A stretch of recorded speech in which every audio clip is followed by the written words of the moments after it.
Hey, welcome back in, guys. Today we are going to whip up some amazing pork chops and grilled asparagus on the Blackstone E-Series electric griddle. Let's get it. All right, guys, here are our pork chops. These are some beautiful pork chops. I actually cut them myself out of a pork loin. I've told you before that if you can, it's always best to buy the whole loin and then cut your chops or your roast or whatever you're going to do out of it yourself. You'll save a ton of money doing that. These chops are about 3/4 of an inch thick. At least the majority of them are. I have a couple of them that this is a smidge thicker, like this one here. This is the one off the end piece, and then I have one that's just a tad thinner than the rest. But for the most part, they're all 3/4 of an inch thick. And for the seasoning, we're just going to use simple seasonings today. We're going to use the Kinder's Italian Chop House seasoning, and we're going to use some Longhorn grill seasoning. So we're going to be cooking these on the indoor Blackstone, the 17-inch griddle, just to get a nice little color on them. We're going to cook them to about 145 degrees so they can be nice and juicy. And then we're going to do some asparagus on that same griddle. So it's a simple meal today, low carb meal. So, you know, that's definitely an option if you're doing keto or you're trying to watch your carb intake. You just have your meat and your veggie. And it's going to taste delicious. So get it seasoned up. I'm just going to let this sit on, let it tack up a little bit on this side. Then we're going to flip them over. I'm going to repeat the process. So when next time I bring you guys back in, these will be seasoned up and I'll be heating up the griddle. So guys, stay tuned.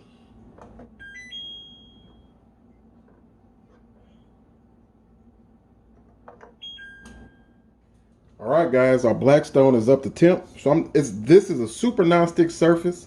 I am going to put just a little bit of canola spray down, not much, and we're just going to put these chops on there and let them do their thing. Now, this does have a lid, but I'm not going to put the lid down. I don't want these pork chops like steaming or anything like that. That way I can get a nice color on both sides. So when we cook them, they're just going to be cooking directly on the griddle with the lid up. No need to cover. I'm going to let them go for about 5 minutes on the first side, then we'll come back and we'll flip them over and let them go about another 5. Like I said, we're shooting for an internal temperature of 145 degrees.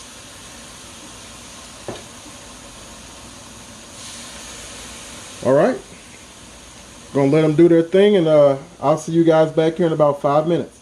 All right, guys, we're back. It's been about 5 minutes, so now we're going to go ahead and flip them over and let them keep doing their thing. Now, they should have a nice golden color on the back half, and they do. So that's exactly what we're looking for. And like I said, we're just going to go ahead and give them a good flip and let them do their thing all over again.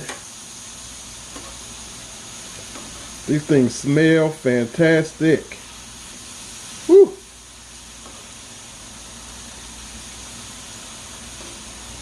It should be nice and juicy when we're done. So now we're just going to, again, let them keep going like they're going.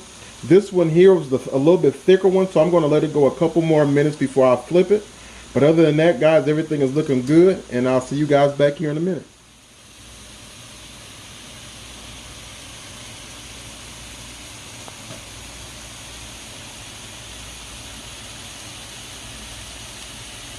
All right, guys, we're back. It's been another 5 minutes. So what we're going to do now, we're going to just temp some of these pork chops and see where we are as far as temperature is concerned. And if they're not quite where we want to be, we're going to flip them over again until they get to where we want them to be. So check this one.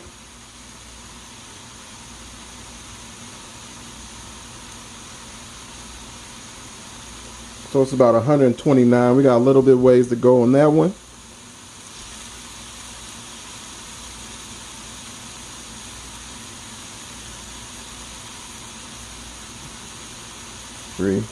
So we've got a little bit on some of them. Now this is my thinner one.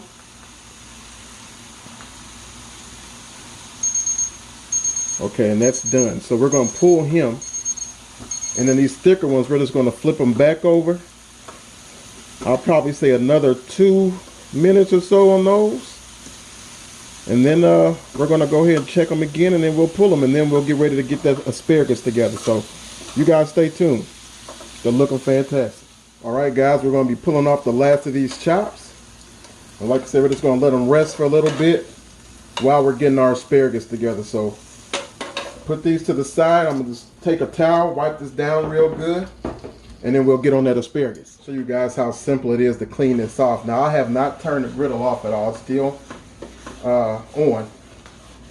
Same temperature we used for the chops. Let's take it, put all the debris down into the grease trap. This is just a dry paper towel. So that's what makes this thing so awesome,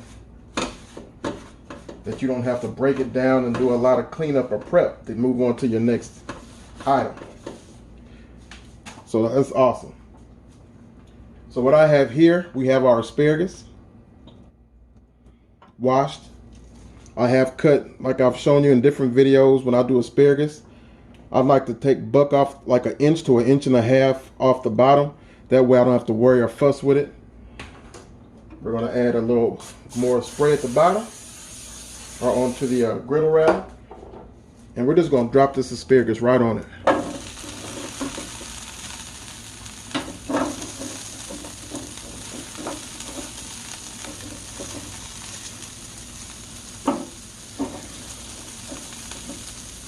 All right. Now, we're going to season this very simply. We're going to use some minced garlic. We're going to use some of this adobo with complete seasoning. Go ahead and hit it now. The minced garlic, I'm going to wait a little bit before we put it on there because I don't want it to burn. And we're just going to use some black pepper. And now we are going to cover this when we cook it. Kind of give it a nice little toss or turn around or whatnot.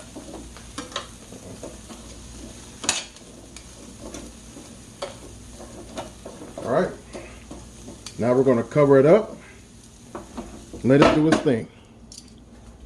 All right, guys. Check on this asparagus. Looking good, starting to cook up. Now, one thing we definitely don't want, we don't want that soft, droopy asparagus. But you know, cook it to how you like it. I like a nice little snap to my asparagus, nice little crunch, but not super crunchy. That makes sense. So all I'm gonna do now, I just want to get some of this garlic, get that in there, and then start giving it a nice little toss. Trying to get some of these pieces flipped over.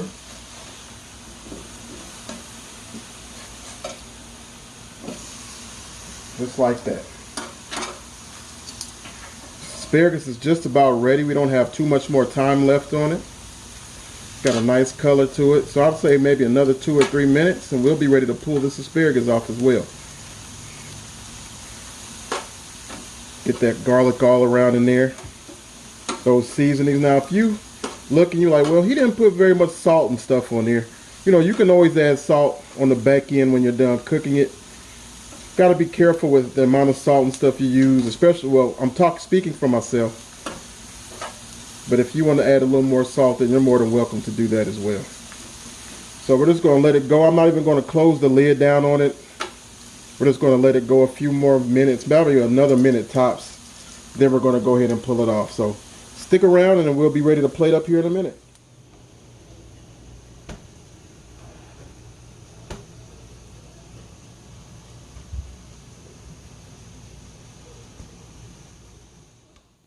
All right, y'all, here's the finished look.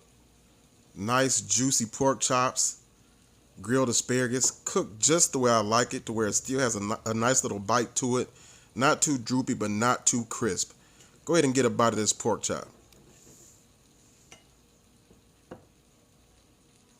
Now, as you can see, it's really nice and juicy. But like I said, we cooked it to 145 degrees, so that's just the right temperature for pork loins and things of that nature, so you don't dry it out. It's nice and juicy, perfectly cooked. And when I tell you it's delicious, ooh-wee, this thing was delicious. All right, guys, go ahead and get a bite of this asparagus. You can see not all droopy or anything like that. It's just bent because it's the asparagus. Nice little bite to it. Perfection. Perfection. Nice little low carb meal. Y'all give this a try. I'm sure you'll enjoy it. Again, look how juicy that pork chop is. Nice warm center.